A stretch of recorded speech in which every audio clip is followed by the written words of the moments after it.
It's the Ralph Nader Radio Hour. Stand up, you've been sitting way too long. Welcome to the Ralph Nader Radio Hour. My name is Steve Scrovan, along with my co-host David Feldman. Hello, David. Good morning. And we have the man of the hour, Ralph Nader. Hello, Ralph. Hello, everybody. We have infinite information at our fingertips every time we go online, but the quality and integrity of that information varies widely. And finding trustworthy info among the trillions of irrelevant and misleading blog posts and news reports requires luck or a very particular set of skills, as Liam Neeson would say. News literacy is that ability to identify what news and other content is worth trusting, sharing, and acting on. And it's critical if we want to make informed choices about the products we consume, the organizations we support, and the politicians we elect. When our social media feeds are overflowing with disinformation and the news sources we've trusted are packed with corporate-sponsored advertorials, how can we empower ourselves as consumers and citizens? That's one of the questions we'll put to today's guest, Allan Miller. He spent decades working as an investigative reporter, then founded the News Literacy Project, a nonpartisan nonprofit that's working to arm the public with the skills we all need to separate the truth from the chatter. Then in the second half of the show, Ralph will answer more of your listener questions. And as always, somewhere in between, we'll check in with our corporate crime reporter, Russell Mokhiber. But first, when it comes to consuming news, how do we sift the facts from the fiction in the digital age? David? Allan Miller is a Pulitzer Prize winning investigative reporter and the founder and CEO of the News Literacy Project. Welcome to the Ralph Nader Radio Hour, Allan Miller. Thank you for having me. Welcome indeed, Alan. And we want to give you a chance to go into real detail about how people can connect with all the various offerings in this nonprofit effort that you're making available to them. But let's start with the most entrenched form of deception, which is corporate advertising. I always said that Trump learned his deceptive habits from his business career. What would you say to someone who claims that this 24-hour humdrum of commercial advertisement, which at the minimum is puffing and at the maximum is just downright deceptive and lying, for example, as to what over-the-counter medicines do, not having any evidence for it, or the old tobacco ads that are supposed to make you feel good and be more productive. And it's just going on now on radio, TV, and in newspapers and magazines. Let's have your observation on that. And does your group touch on that at all? So people are besieged by news and information of varying stripes and on credibility and accountability. And obviously, a significant part of that is the advertising you're talking about. And the information landscape is particularly fraught because people get so much of their information online, and even the news and the most credible information comes in a disaggregated form. And increasingly, there's a great deal of information that is created to look like news and look like it's credible. I mean, including advertising, branded content, misinformation, disinformation, which really makes it critical that the consumer have the critical thinking skills to be able to discern what they should trust, what they should share, and what they should act on. And we have one of our primary resources is a virtual classroom we call Shakeology, which is a cutting-edge online platform with real-world lessons. And to go to your question, in the foundational lesson we call Info Zones, we teach people to understand the difference between news, opinion, advertising, propaganda, and raw information based on its primary purpose, so that they can make those distinctions about what they're looking at, and ask who created it and for what purpose, and how should I respond to it. So how do you distinguish in your offerings between two categories, adults and middle and high school students? I'm intrigued by your more and more successful attempt to have teachers begin teaching, which in the old days we would say, how to detect propaganda. So you're right that we are now looking to combat this existential challenge of misinformation on multiple fronts. For the first decade, we were focused on equipping educators to teach their students how to know what news and information to trust. And that's still our primary mission at this point. And we're working with educators in every state throughout the country to do that. And we've had increasing pickup of our virtual classroom and our weekly newsletter and other resources we provide. But we realized about a year and a half ago that the existential challenge to democracy is really a crisis. And certainly the events of the last year between the pandemic and the election and post-election underscore that. And so we decided to create a group of resources for the general public as well. And that includes a version of Shakeology, the virtual classroom, which is available at shakeology.org, a version of our newsletter, which we call Get Smart About News for the Public, that debunks the most recent conspiracy theories, viral rumors, and hoaxes. We have an app called Informable, which is a game that tests and builds news literacy skills for all ages. And last year, we also started a podcast called Is That a Fact? That looks at the role of misinformation in democracy. Now, just to back up a bit, give us an idea of the size of your organization, who funds it, how many staff you have, because our experience in reaching out to social studies teachers and so on, it's very labor intensive. So let me start with the last point you made. You're absolutely right. We don't have a national education system. We have 50 essentially systems, one in every state. And we are working not just with social studies teachers, but with English and government, humanities, and journalism teachers as well. So in terms of the organization, we have grown a good deal recently. Our budget is approximately $5 million, and we have a staff of 28, which works virtually spread across 10 states and Canada. You asked about funding. We have a diverse set of funders. Our largest, we've got foundation funding, some corporate funding, individual funding, and then we get some revenue from earned income. We are an independent, non-partisan organization, so our funders have no impact in terms of our programs or our content. All right, so here's the real dilemma from an outsider's look at what you're doing. You can demonstrate beyond a reasonable doubt that X is false and Y is true on the same subject.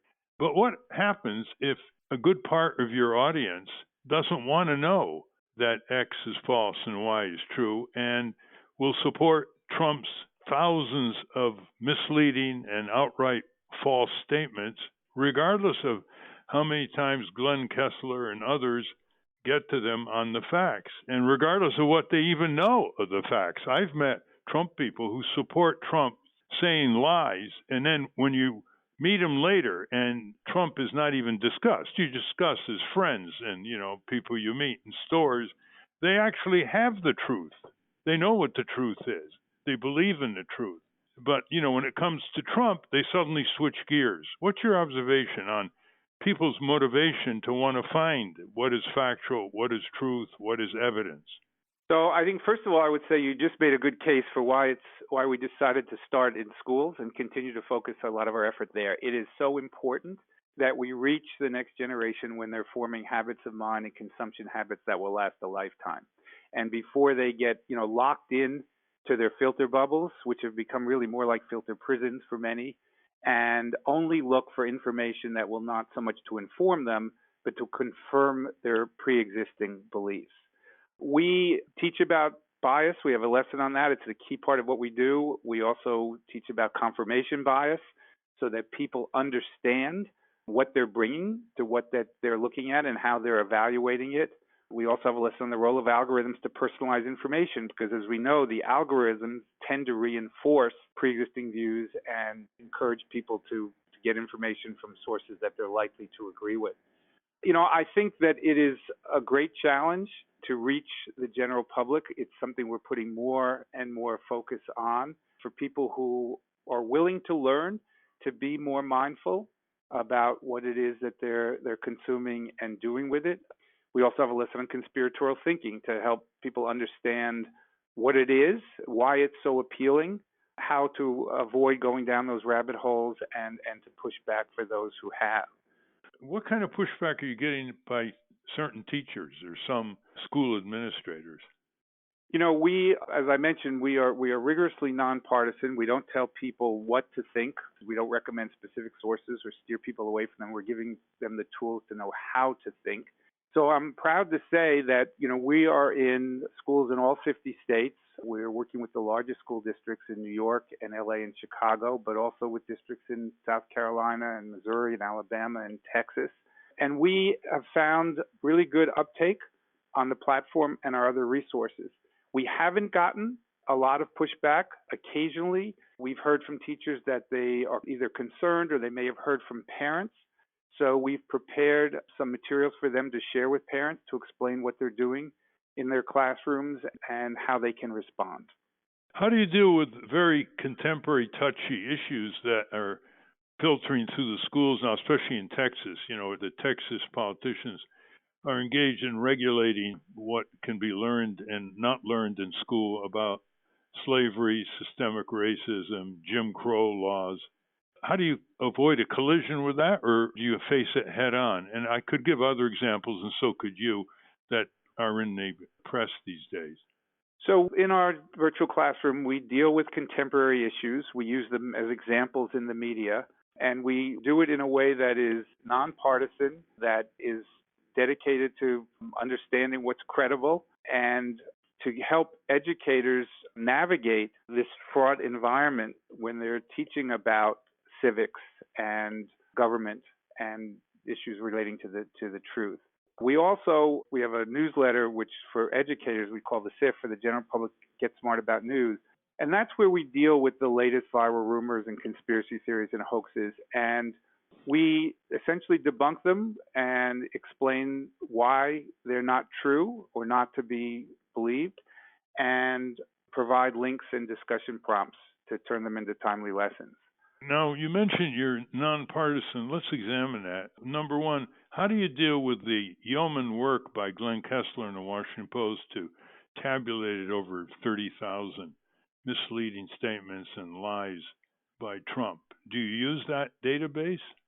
Well, we will refer to, and sometimes, particularly in the newsletters, we will quote the fact checkers, who are not just Kessler, but PolitiFact and factcheck.org, and who are independent, who are transparent, and who are not just telling people to believe or not believe certain things, but basically providing the basis upon which they're making those determinations.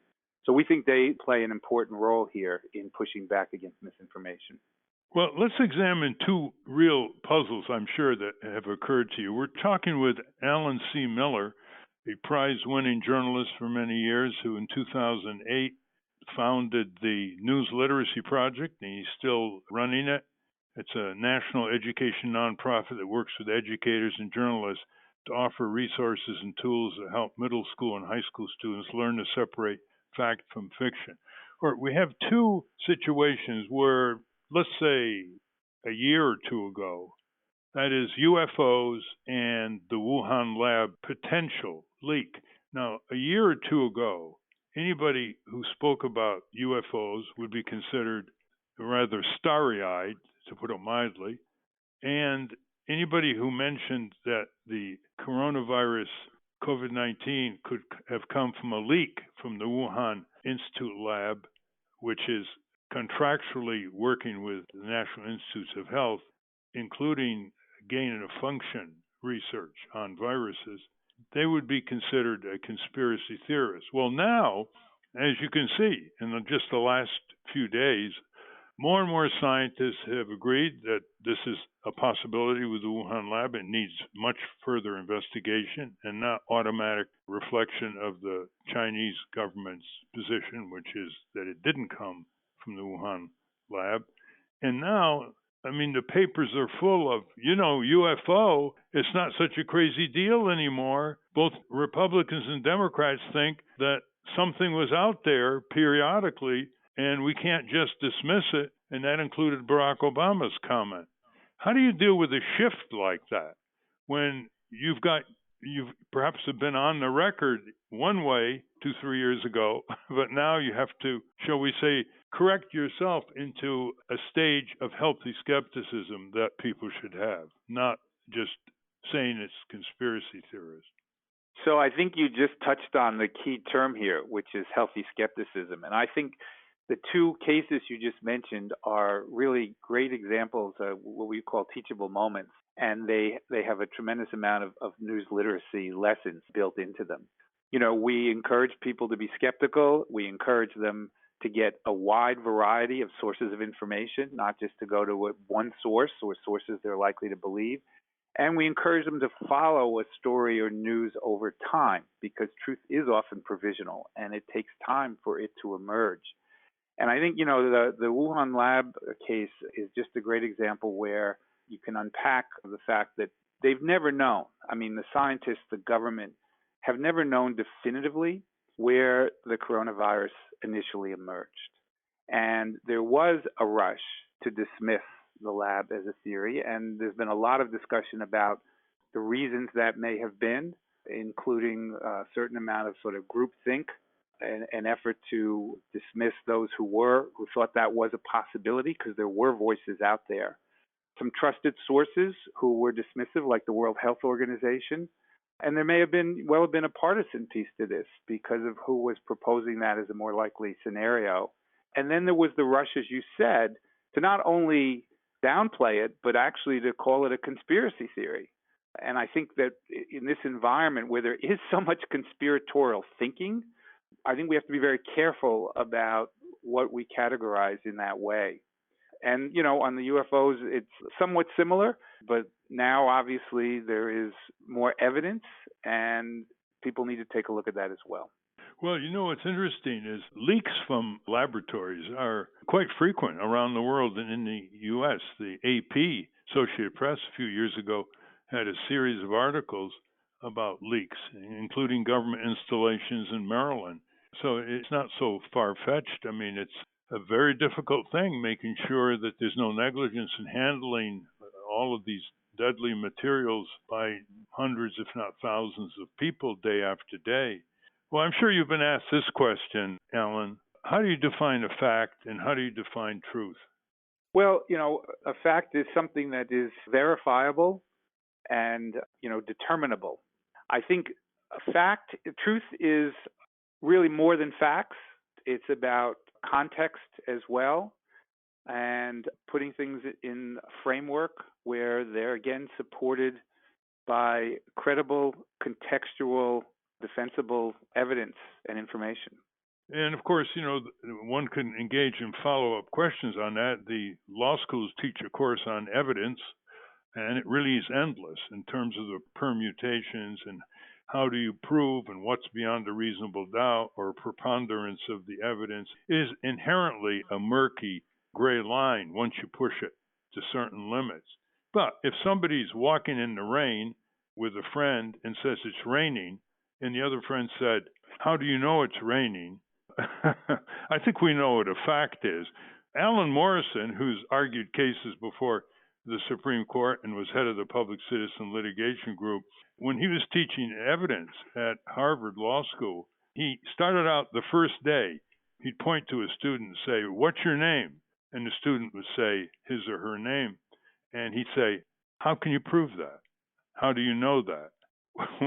So now, here's a real question I think our listeners are asked. How do you measure success? I mean, how do you know that after all these years, more and more students, more and more adults are catching on with what you're talking about? Because, you know, if people do not go through life relying on facts and truth, they're endangering themselves. They're being very gullible to, say, advertisements that offer products that are dangerous to them, like happens all the time, or they support politicians who lie to them and then turn their back on them when they get into office.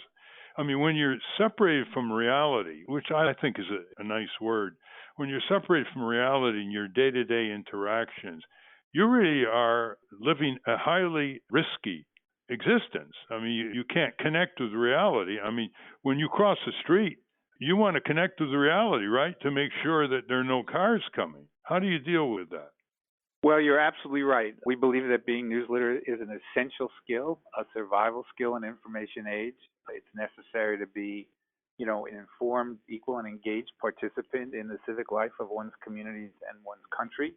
And you're right that not only do people put themselves at risk, and we've seen plenty of examples of that in the past year between the pandemic and issues around vaccines and, of course, the events of January 6th at the Capitol, but they put others at risk as well, whether they're, inadvertently misinforming friends and family by sharing things or putting the democracy in peril. So we have measured success from the beginning by doing pre and post unit assessments, students who are using our programs, particularly now Shakeology. And what we found is that students who complete lessons are better able to identify the standards and rules for news organizations and journalists to follow to produce quality journalism. They have a greater confidence in their ability to recognize pieces of online content as being false or being credible. They understand the watchdog role of a free press, and they both are more knowledgeable of and more appreciative of the role of a First Amendment in a democracy. They're more likely to engage with news and credible information and really engage in a more confident way with the wider world as well. Have you found school quiz shows a good technique? We have used quizzes ourselves, quizzes and contests, and we found that they are a good way to engage students and the public. I think in addition to talking about what happens to people who don't connect with reality,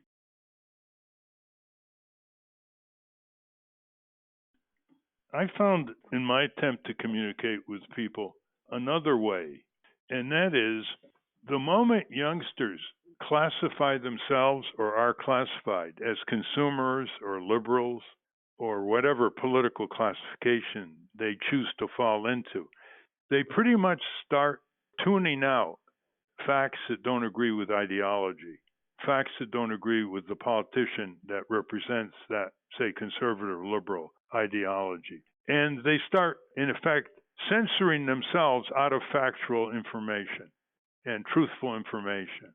So I always say to people, why are you categorizing yourself? You're only 18. You're only 21. How do you know you're a conservative? And then I give them examples where their responses indicate that they aren't that conservative.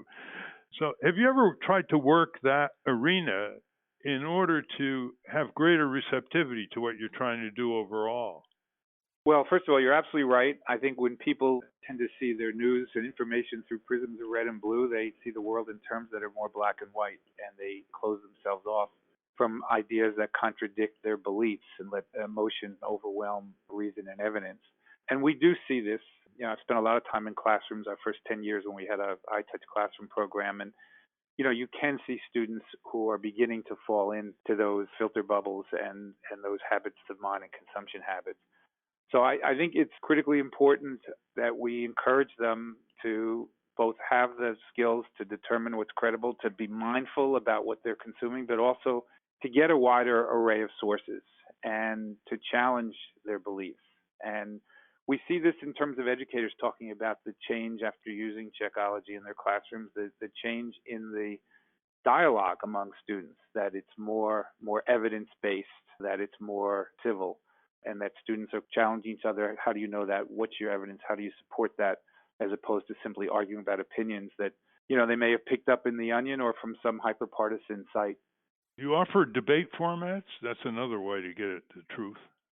We don't formally do that, but what we found is that for classrooms that are engaging in that dialogue or that debate, that what we're providing creates a framework for doing so in ways that are based on credible information and civil exchange.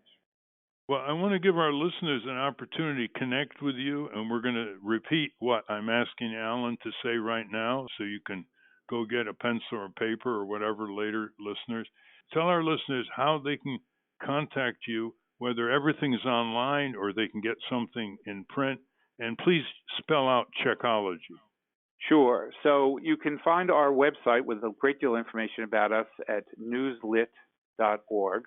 We also have a separate site for Shakeology, which is Checkollogy. That's Shakeology.org, and that's the virtual classroom. You can contact us to register for our newsletters, the SIFT or Get Smart About News, at info@newslit.org.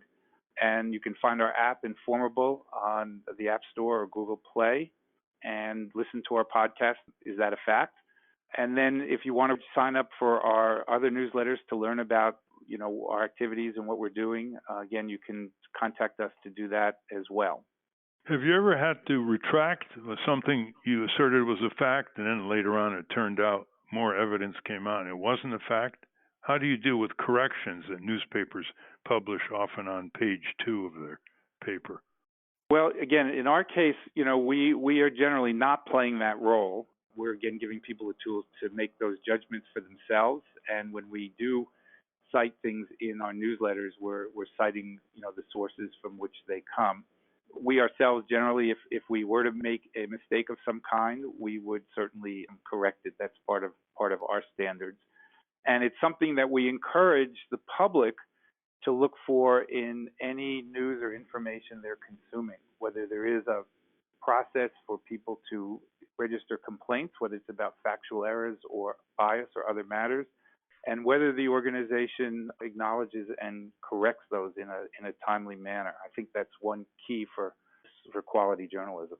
In some of your materials, you say that the News Literacy Project is endorsed by dozens of leading news organizations and supported by funders of journalism, civics, and education programs. All agree news literacy is an essential life skill, end quote. Is it really all agree? Do you have, say, right-wing journalists, right-wing journalism, like National Enquirer or American Conservative, which isn't so right-wing anymore? Do you have the Wall Street Journal, for example, along with, I presume, the Washington Post or AP? Who is turning you down? So generally, when we're looking for partnerships, we're looking for more mainstream outlets, whether they are legacy outlets or digital first. And we generally don't go to those who are more partisan on the extremes. But I will tell you the Wall Street Journal is a partner. They are involved with us. Dow Jones Foundation is a funder as well as News Corps. And in fact, we are doing an event with the Journal tomorrow. We do news lit camps where we bring educators into a newsroom, either in person or now virtually, for a day of professional development and demystify the news gathering process and let educators learn about news literacy and bring resources back to their classrooms. This is really ironic because the Wall Street Journal over the years has been factually wrong again and again on the civil justice system or tort law in their editorials, not in their news stories so much, but in their editorials. How do you deal with something like that? You got a key sponsor, and they're feeding this nonsense again and again to their readers off of their editorial board. Do you feel some sort of compunction here or some sort of interest in gently saying something to them, applying your own principles of the News Literacy Project to their own editorials? Well, we don't see our role as telling news organizations how to do their work. We think it's important, and we do emphasize this, that there is a distinction between news and opinion, as you just mentioned, and for people to understand that, and when they're looking at an editorial, to look at it through a somewhat different lens than they would look at a news piece, and again, to make those judgments for themselves as to what is credible. And you do that. You do that specifically. Yes, we do that in general. I mean, that's one of the things in the virtual classroom, for instance, that foundational lesson we have looks at the difference between news, opinion, advertising, propaganda based on primary purpose, and encourages people to look at those through different lenses in assessing them and what to do with that information. And every January there's a National News Literacy Week, is that correct? Yes. So we have another partner here. Scripps is our primary partner there. And this is a week in which we really look to elevate the mission and its centrality to democracy and provide additional resources for the general public to become more news literate. Do you connect with libraries at all? We do work with libraries. We have a lot of librarians who are using the platform. It's certainly very well aligned with information literacy, and we find that it's quite valuable. In fact, we give an annual award in honor to an educator, and this year we're going to be giving that award to a librarian who really has used Shakeology and our resources throughout her school with educators in that school. That's wonderful. You have a section on global education. You're going international. Do you go into foreign languages?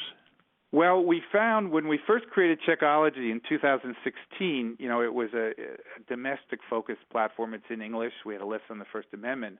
And what we found is we had educators in countries throughout the world, we're well over 100 countries who have registered to use it because misinformation is really a global pandemic.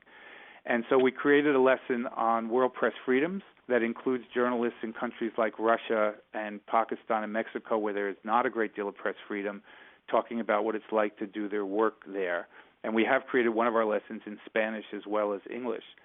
We are very much open to, we've done professional development around the world as well, and we're certainly very much open to creating a version of Shakeology that may be an international version or versions in different languages if there is funding and support to do that.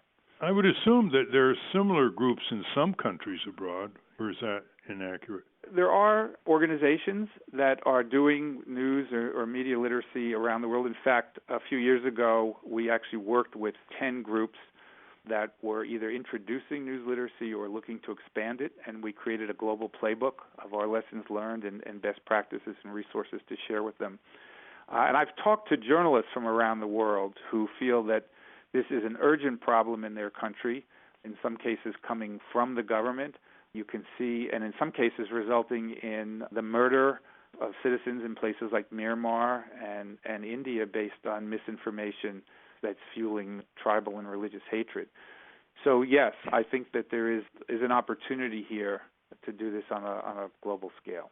What are your frustrations, day-to-day basis? What do you think the main hurdles are other than an out-of-control internet? Give us, say, 3 examples of the hurdles that you have to continually confront.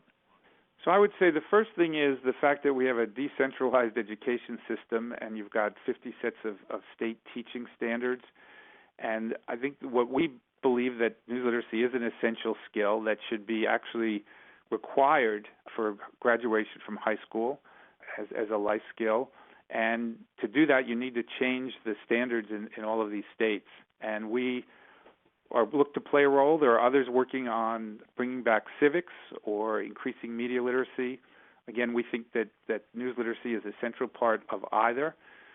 So one of the great challenges is finding ways to do that. We've built a network of educators. We've got over 40,000 educators who we've touched in some way, and we're now building them to community practice and are going to encourage them to become advocates for systemic change in their schools and in their districts and states.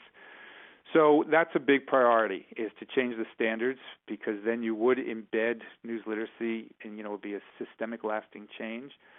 I think the other thing I would say is just finding more resources, more financial support to continue not only to build our organization, which is doing a lot, and to do much more, but particularly to push out to the general public and turn our mission into a national movement.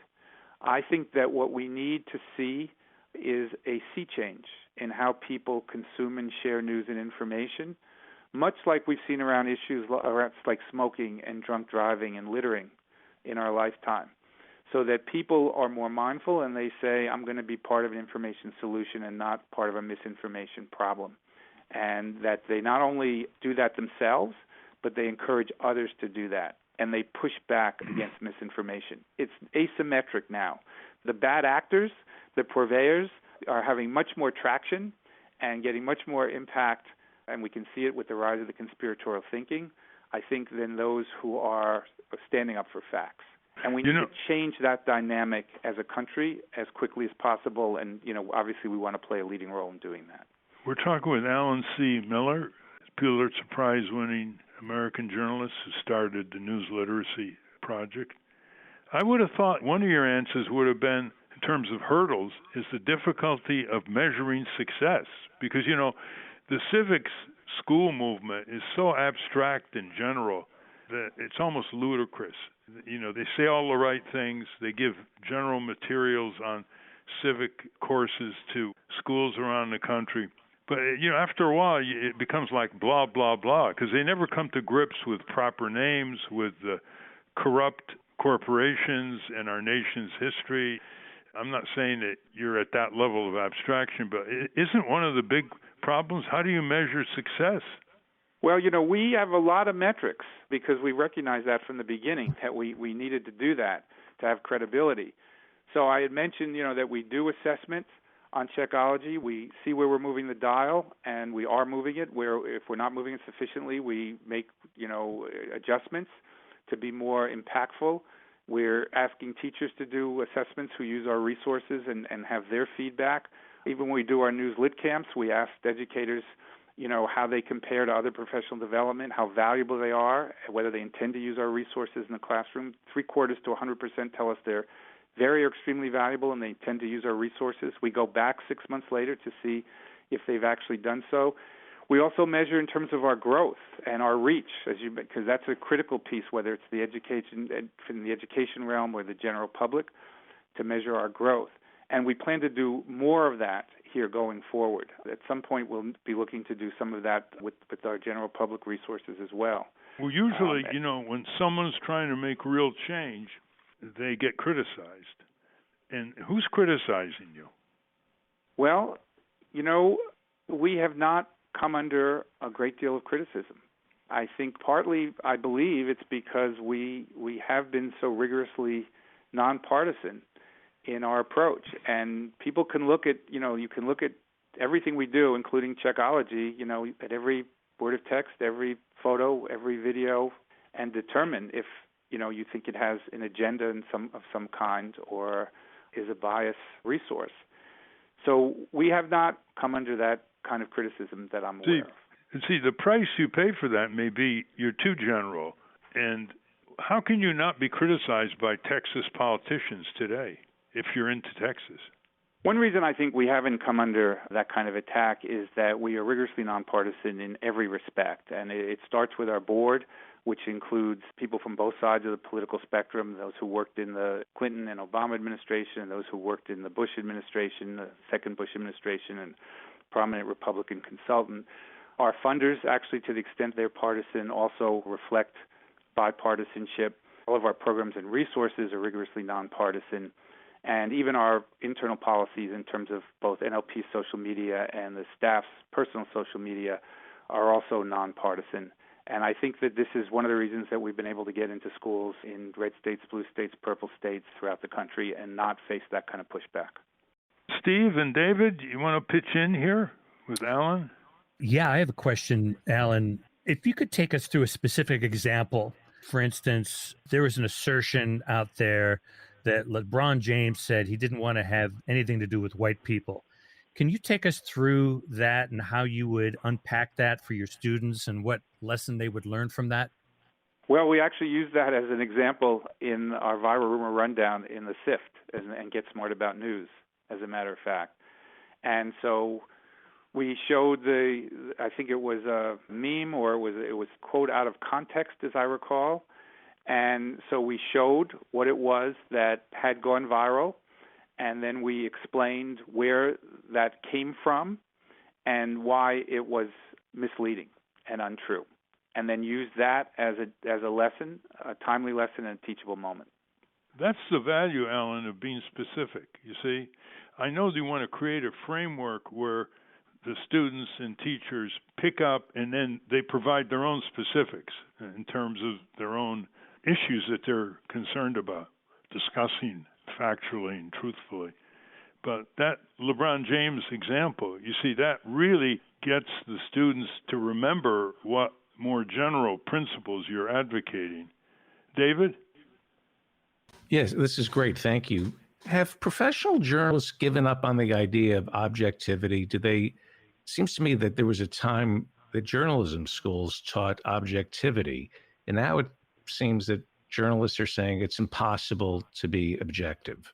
Well, there's a debate going on within journalism. I think, generally speaking, journalism has moved away from the term objective or objectivity because there's a recognition that nobody can be completely objective.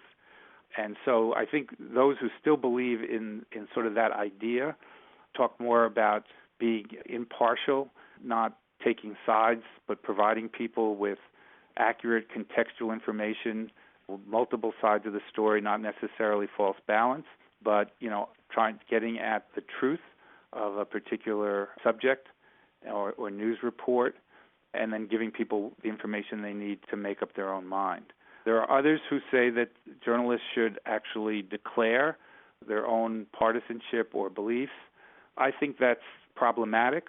From my perspective, I think we've got a huge problem with trust in general, and I think that that would further undermine trust. I also believe, I spent 29 years as a reporter, and I do believe that it is possible for journalists to make themselves as aware of their own biases as they can, and then seek to counter those or put them aside in the news that they're sharing. I'll make one other point, which is that it's great. You also have a process in newsrooms, and this is why it's so important to have greater diversity in newsrooms of all kinds, where things are vetted and things go up through an editing process, and you have multiple eyes on much of what is produced, and that's another way to weed out bias or unfairness in news accounts. It's an imperfect business. It always will be, but I still think it's a worthy aspiration.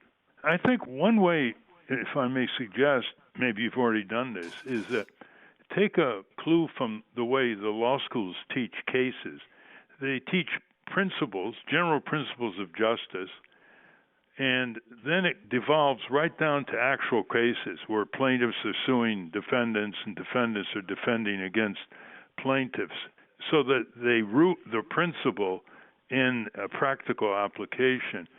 Do you suggest, from what I hear you say, Allan, you don't get into the case studies? I mean, you don't present the AV-88 Harrier II jet that you got a prize on and exposing what the Marine Corps were saying falsely about the safety of that aircraft.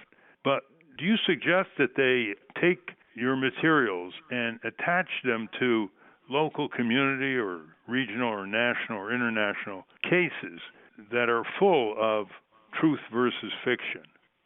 So we do provide examples throughout our work. And in Shakeology, we deal with issues involving immigration or politics. Our lesson on democracy's watchdog on investigative reporting is led by Wes Lowery, who talks about the work he did, the Pulitzer Prize winner at the Washington Post, looking into police shootings.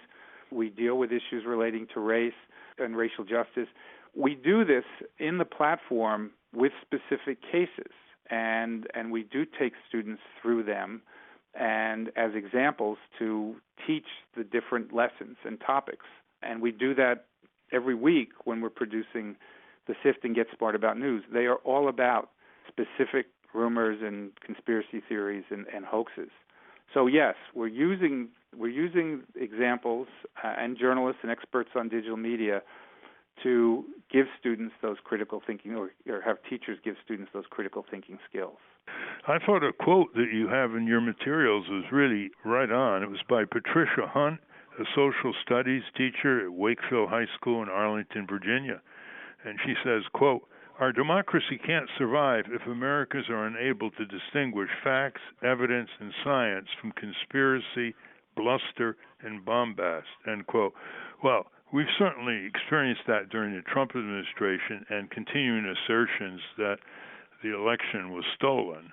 So it really is very functional. It's not just something that's a good thing to go through life with, facts and the truth.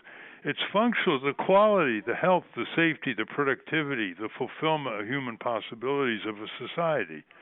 So we're very thankful you're doing this, Allan. And once more, and very slowly, can you tell our listeners how they can connect with you before we close? Sure. They can find us at newslit.org. That's our website. They can find the virtual classroom at Shakeology.org.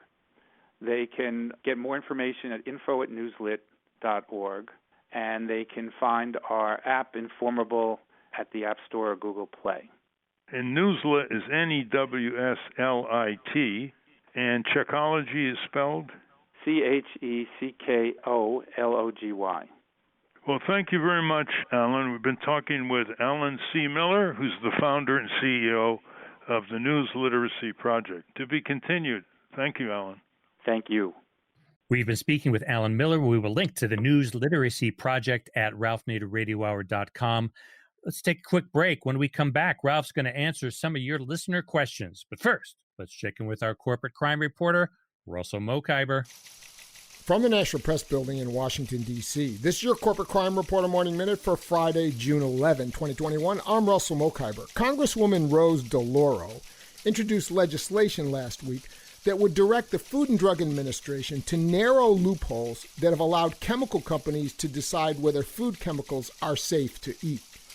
The Toxic Free Food Act directs the FDA to update a rule so that food companies would be prohibited from selling products with chemicals that have not been proven safe. It requires companies to provide the FDA and the public with safety data and makes clear that new chemicals and chemicals linked to cancer cannot be generally recognized as safe. The bill also requires the FDA to modernize its approach to evaluating chemical safety and systematically reassesses the safety of chemicals of concern in food. For the Corporate Crime Reporter, I'm Russell Mokhiber.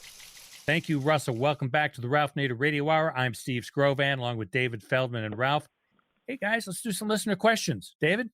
This one comes to us from Rod Sims. The subject is forced to accept binding arbitration. Ralph, I enjoy your show and I listen to it with great interest each week. My question is about being forced to accept binding arbitration. When I signed up for health coverage under the Affordable Care Act, I was read a series of conditions, one of which was accepting binding arbitration to settle any future disputes. I had one choice: accept the narrowly written set of legal conditions. The same is true of treatment in a doctor's office. Is there any way to combat this take it or leave it legal standard as a consumer and patient? Well, this is what I call a micro dictatorship. These provisions have spread in many contracts between large vendors like hospitals or credit card companies. There are some companies that don't do it. I suggest that you go to the Public Justice website, see if they have some information for you. But they put you in a bind because if you cross out that, they won't serve you. So you weigh the pluses and minuses of trying to find alternative services, and you just sign on the dotted line, and they know that. However, there are increasing number, still a minority of judges who invalidate it. They basically say it's coercive and it takes away your right under the Constitution to have a trial by jury in a court of law. But as they say, that's still a minority. There's a bill that has been pending in Congress for 15 years or so, introduced originally by Senator Al Franken, called the Arbitration Fairness Bill, and the members of Congress are so indentured to corporate interests, they wouldn't even pass it, much less be proud of restoring the rights of all Americans to their constitutional right of trial by jury. You may say, well, how can a corporation cross the Constitution right you have? Yeah, it's simple. They say you agreed to it because in the fine print, they say they have you signing an agreement to all such provisions. Thank you for the question, Rod. So this next question is actually not a question. It's from our loyal listener, Paul Kulas. And he says, howdy, Ralph, Steve, and David. And he says we can read this on the show. And he says, a while back, I wrote that I was going to follow Ralph's lead, form a citizens group, and demand that our Congresswoman, Lauren Boebert, I guess he's in Colorado, attend a town hall meeting. I'm sorry to say I wasn't able to get it done. First, I have a business and a family. Doing this is hard. It takes a lot of time, and a person can't do it alone. My plan to get help was to start a Twitter account and reply to Boebert's tweets. From there, my hope was to gather followers, then hopefully a few of them would join me. I started a Twitter account. I'd respond to Boebert's tweets. I got 157 followers, but in the Twitterverse, that's nothing. Then I'd send out tweets to my followers asking for help. I got people to say they'd help, but no one followed through. Then I tried to get involved with the Democratic Party here in Eagle County. Maybe I could get some of them to help. No luck. All I got was frustration, and I couldn't get anyone to join me, couldn't find anyone who believed in town hall meetings. Their suggestion was to join them, so I gave it a go. They offered me a nothing position on a nothing committee that accomplishes nothing. I had a front row seat to the movie, Why Democrats Get Their Asses Kicked. Finally, have you followed Lauren Boebert? She's got to be in the top 5 of the world's worst persons list. Every day following her, reading her lies and BS seemed like a day in hell. By the end of the day, I was miserable and angry because I was spending so much time following a miserable and angry person. Ralph, Steve, and David, I tried, gave it my all. I spent hours each day on this, but I just couldn't get any help. I wrote emails to Steve on Public Citizen asking for suggestions, no reply. I don't remember that, but maybe that's one of the issues. I wrote emails to others on Public Citizen, no reply. Finally, I gave up. Looking back, even if I had the time, I'm not sure I could do this. Boebert is Cruella de Vil. I don't want that kind of person taking up space in my head. I'd be dealing with the Democratic machine. I'd have to deal with all the frustration of contacting people who say they're out there to help but don't. I can see why people, particularly younger people, don't want anything to do with politics. I don't know how you do it. Nevertheless, I've signed up to volunteer for the Democrat who's running against Boebert because I'm not going down without a fight. I'm sorry. I gave it my all. Peace and love, Paul Coolis, Eagle, Colorado. Well, thank you, Paul. And I think the reason why Steve read this whole letter is because it's a widespread problem of never being able to get through to your member of Congress. No matter how much they sweet talk you before election time, they are increasingly developing a congressional iron curtain around Capitol Hill. Everybody I talk to, including myself, when I talk to myself, experience the same problem. I'm trying to get through to Congressman Richard Neal from Western Massachusetts, the chairman of the Powerful Ways and Means Tax Writing Committee. Can't get through to him. There are efforts in Western Massachusetts with about 200 people signing a petition wanting a virtual town meeting with Congressman Neal. No response by Congressman Neal. This is a very serious problem, and the way you laid it out, Paul, was like the introduction to a seminar of civic resurgence against Capitol Hill. Who do they think they are? We give them our sovereign power under the Constitution, 535 of them. And I must say, it isn't just Republicans who don't reply. It's right across the board, Democrats, Republicans. You can count on the fingers of one hand calling a member of Congress who responds, either to a serious letter, they'll respond, asking for some congratulatory letter for a high school senior who's graduating high school. They do those sort of robotic things. But when you send them a letter asking about a serious issue affecting the White House or the Department of Defense or Congress itself, pending legislation, they don't respond, and they've been getting away with it because they don't compete over responding. Now, if you lost some VA check, they love to do that. It's called casework. In other words, personal problem. They've got half of their staff working on those kinds of caseworks, contracts going back to the district, grants that weren't received on time, all those sort of things. But when it comes to real public policy affecting the country and the world, they are AWOL. So this is very important, and we ask listeners to send us similar examples with names of senators and representatives who are not being responsive to you, because we want to make a bigger issue out of this, and the more evidence we have, the more bigger issue we can make out of it. Thank you, Paul. Ralph, this seems to bump up against your talking about it's the Congress. And here obviously is an example of an unresponsive Congress. And it seems to me that the whole kernel, the whole genesis of Trumpism is that government is unresponsive. And hey, maybe a businessman can cut through. And so they latch onto this guy, and you have this authoritarian movement in the country that's looking for a strong man who will respond to them, who will, whether, in Trump's case, he's a con man too. But that seems to be the source of the problem for everything. Is just, and whether you say across the board, unresponsive government, and this is what's causing all this anger. Yes, and no way of measuring it. They don't take polls of it. They just take a poll of what do you think of Congress, and they come down. At one point, they came down to 10% approval. But what do you think of your individual member? That usually comes in higher. But they don't talk about responsiveness the way you just did. Now, if you're a donor, you will get a response. If you're a business interest back in the district or in the state, you're likely to get a response.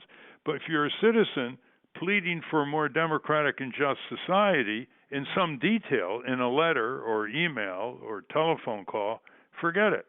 And that's not going to go unresponded to. I really want to make a big deal out of this.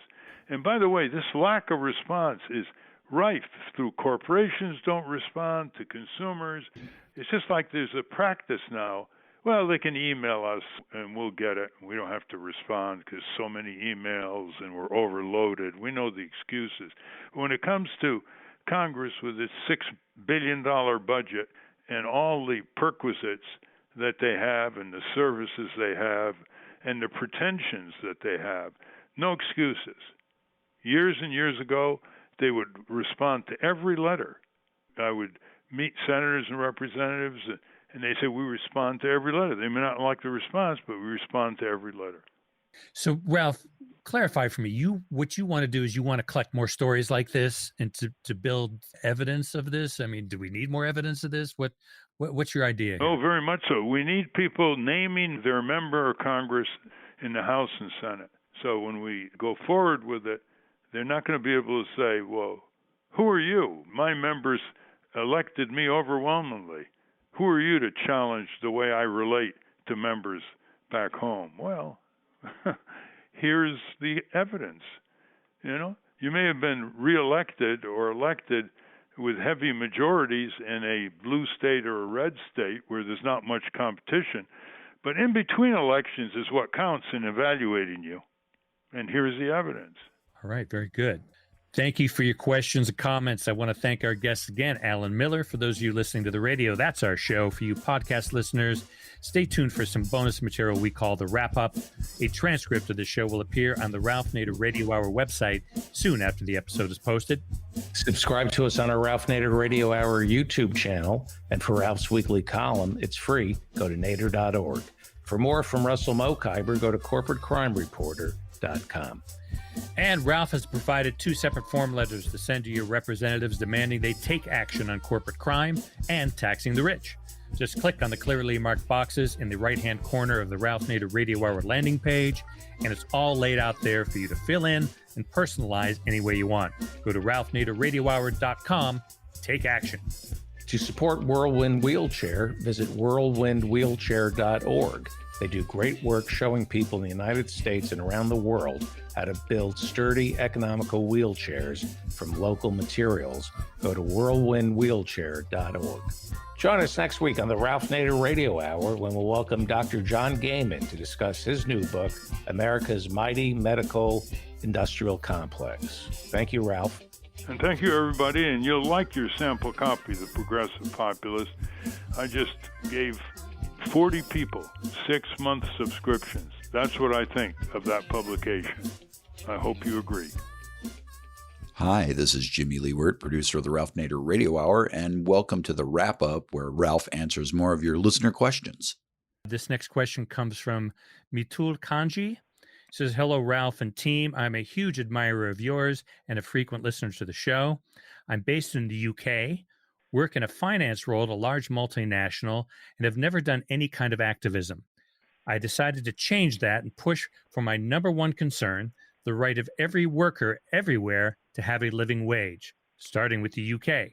The project is called Living Wage Now and focuses on pushing our legislators to increase the UK's minimum wage to at least match the living wage as calculated by the UK's Living Wage Foundation. To accomplish this, I want to make it a big electoral issue that politicians must have a firm and public position on. And I'm thinking of writing to all 650 of the UK members of Parliament to get their formal position. My question for Ralph is this even viable? How would you go about it? Thank you, and regards from London, Bitul. Well, thank you, London. You have a higher minimum wage, considerably higher than the federal government in Washington, which is $7.25. But as you indicated, it's quite probable not a living wage. So what the SEIU union did in the U.S. was have peaceful picketing of stores like Walmart and McDonald's, and they got press that way, and that press got some states and localities to increase the minimum wage above $7.25, even though Congress remained stubbornly deadlocked on this issue. So you might want to take some peaceful demonstrative efforts in front of some of the big chains in the UK to highlight it. And you also connect with workers that way. And that tends to reverberate back to the parliament. Thank you, Mitul. This next one comes to us from John Casella. It's about noise pollution and commercials pollution. Ralph, how can we get the commercials off the TV? How can we get the emergency vehicles to stop blasting horns and sirens all day and all night? Well, there was once a poll in New York City, I can't give you the site, which asked what irritates you the most, and number one on the list was noise. And it was basically referring to endless series of police and ambulance sirens. Now, in Europe, they have a much more settling type siren. It goes, whereas in our country, we really blast out to levels which I think would probably violate OSHA noise standards. So you might want to ask them, why don't they adopt the European standard for emergency vehicles? It works there. Why do you have to have this tremendous blast as it comes by you if you're walking down a sidewalk? It's like a sonic blast pushing you off to the side. It's so large. You have to grab your ears. As far as commercials on television, it has been detected that the commercial is a little louder than what preceded it. Let's say there was a comedy show, and the comedy show is at a certain decibel level, and the commercial comes on and it raises it.